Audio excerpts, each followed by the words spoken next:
Good morning, Audrey. Morning, Marissa. How are you? I'm nice and orange. I can see that. Looking cool yourself? Yes, trying to, look. Get in there. Yes. That's awesome. Audrey, today we're discussing a book called Shooting Through Concrete Walls. Now, even in my own imagination, when I'm reading this title, it's like concrete walls. Imagine shooting through that. That's difficult. So are we talking about a difficult journey here?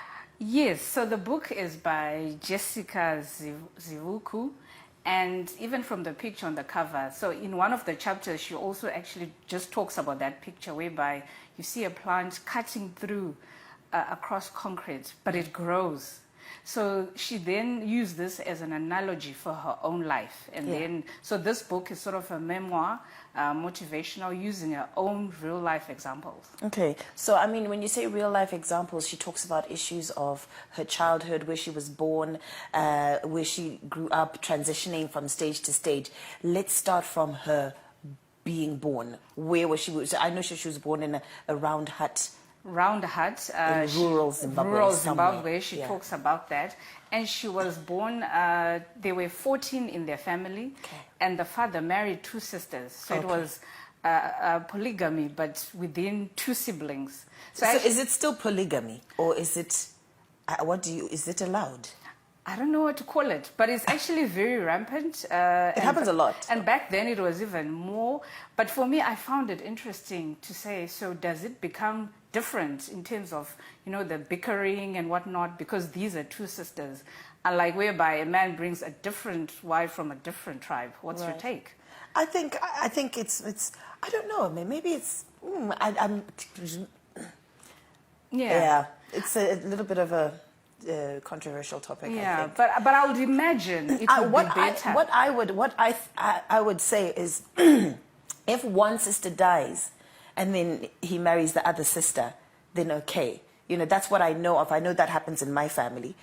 So at the end of the day, I'm not really sure how it would be if they live in the same house, or if it's, but you know what, family is family at the end of the day. Yeah, so that one you spoke about, normally I think it's called Kugaranaka, whereby a sister dies, then they have to marry another one. So this one, though, I would imagine it would become, it's different in the sense that there's less bickering because these are your sister's children. I mean, so there's more love. There's more love, there's more acceptance, there's more tolerance. And even like when you're saying in the event of a death, I would imagine this the mom would look after all the kids. As her own. As her own, yes. Okay. Yes. So, I mean, we're talking about how she grew up with 14 siblings and things like that. What was life like in that surrounding, and how did she get out of it when she got older? Okay, so she talks about an example whereby when she started grade 1, she went to, because she was born just after the independence in the country, so she went to an A school, the former white-only schools. And then in grade 1, she got there and everyone was supposed to speak in English. And then so she expresses her struggles whereby she had been going to a creche where they were not speaking in English. And in the rural areas. In the rural areas. At home, she moves. At home, they speak in Shona. But then she gets to school and whereby if you're seen speaking in Shona, you actually get punished with a cane from the headmaster. So she spoke about how it was a struggle. On the flip side, it was that struggle, insecurity, whereby other students actually end up not even speaking because they don't know what to say, so they just end up not speaking. And that's self-esteem issues, and that's, it'll be like you're timid and you don't know anything, but, you were talking about why do we define English as a measure of intelligence. Yes, I don't know. I think it's in Africa whereby English is used as a measure of intelligence. And then also on the flip side of that, there are those children, colored, white, or for whatever reason, who grew up just speaking English. Yeah. The minute they now want to speak to their counterparts, the jokes start, the insults, but it's actually not their fault, so to speak. So I don't know, maybe we need to also change that. We do need to change that. As a nation. And I was also saying to you, I was knocked a lot for the way that I speak. Because they're like, but Urim boy one. Like so like kunoza. They call it kunoza, but I'm thinking like this is how I speak, and there's nothing wrong with that. Funny you'd mention that, because in the subsequent chapter she talks about grade 1 to I think 5. Then she moved to the rural area. So now she had, Now yes, she could speak eloquently. And yes, now now she had the accent, but now she had to move to a rural school. Wow. And the kids could not understand why she was speaking like that, and all the shade and all the jokes they'll started, laugh at you still. they started again. So it was also one of her struggles. Then fast forward, she spoke about university. I think this is a lesson for, you know, everyone out there, whereby she got pregnant, and then she actually started her first year while pregnant. Oh, right. Then she had a baby. So during the break, you know, others are still at the lectures, she would quickly rush home and feed the baby, and then go back to school. Wow. But she managed to do that. But you know what? What I'm picking up from that is not even shame. It's the focus of actually being able to push through whatever situation you're going through and actually finish university and get a degree. Definitely. And recently, I know that as a country, we now have that law, because back in the day, if a girl would get pregnant, she would be chucked out of school. Yeah. But now the girl is actually allowed to go and give birth and come back to school. All right. Yes, so it's actually a good development, but it has its negative effects in that the other children don't know how to relate to you when exactly. you come back after and the that. insults and the jokes, they always, you know, continue. It's just terrible, isn't it? It is terrible. It is terrible. Well, so we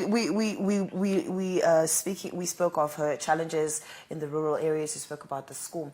You mentioned how, you know, sometimes even when you get pregnant and you're young, some family don't accept this. And you spoke about her brother doing something to her. Okay, so this was now fast forward. So in this case, the father of the child actually came and paid lobola. Okay. Yes, so she was married to this man, but a couple of years later, she decided she wanted a divorce. So a family meeting was called with all the siblings, sisters and the brothers and the parents, and then one of the brothers could not understand why she wanted to do this. So he actually slapped her and disowned her in that instance.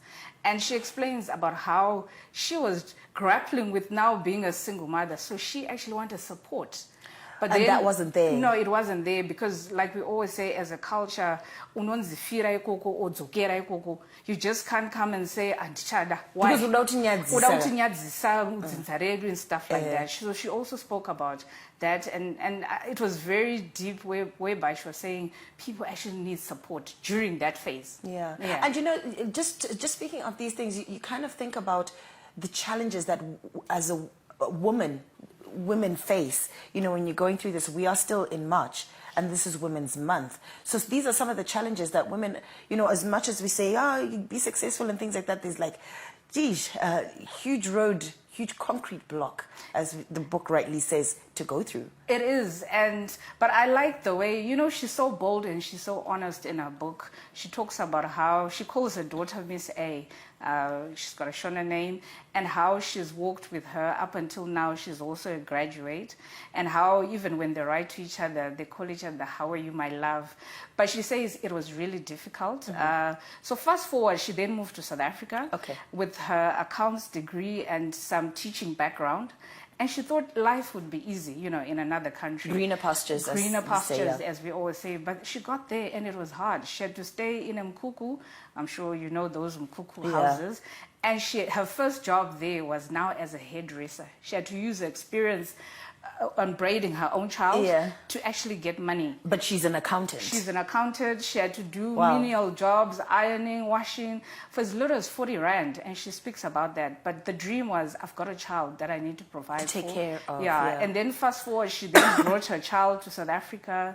And the child later on went on to boarding school, and now the child has a degree. So like you're saying, women actually go through a lot. I know Women's Month, we always focus on the achievements, business, whatever, but also just raising a human being. It's not an easy feat, eh? To be someone who can now be released into the market with a degree, that's actually a lot.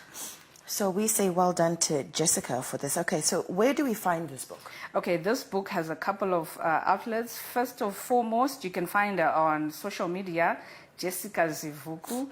It's also on Amazon, paperback and Kindle. Then it's at T-Smart in Borodale, Glamour Fashions in Belgravia and in Avondale, And then directly from the author, you can contact her versus on social media. Price of the book, 250 Rand in South Africa, $15 in Zim, and £11 in the UK. That's fantastic. And her social media name again?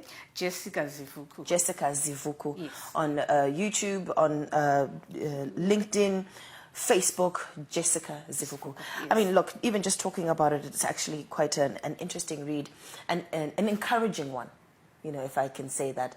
Puti, it's not all the way sinking to the bottom and dying. It's about fighting through that and actually making something of yourself. The concrete wall. Yes. Fantastic. Thanks so much, Audrey. Konapo. Ipapo pa ZTN Prime. DSTV channel 294. The place to be.